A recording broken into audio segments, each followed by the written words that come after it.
Die Ware war qualitativ in Ordnung. Leider ist jedoch etliches an Krümelkram drin, den Meisen zumindest nicht fressen.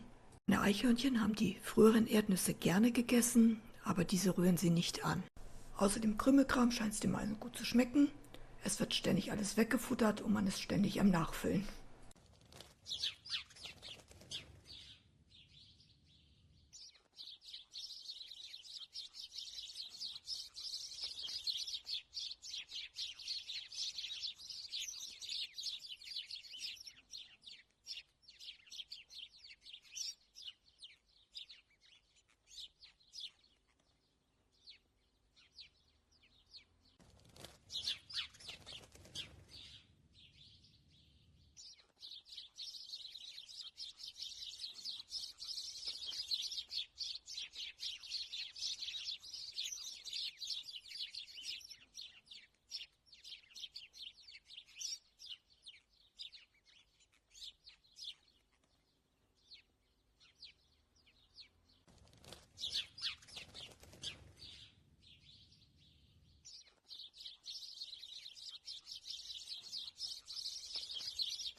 Mal starten. Hast du das Häuschen drauf?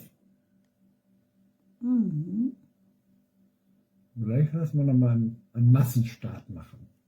Wir fallen immer noch runter.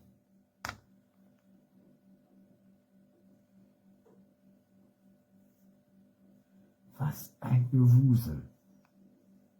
Der sibirische Kampfjäger ist auch wieder dabei. Die Braune da mittendrin. Die lässt sich die Körner nicht vom Schnabel nehmen.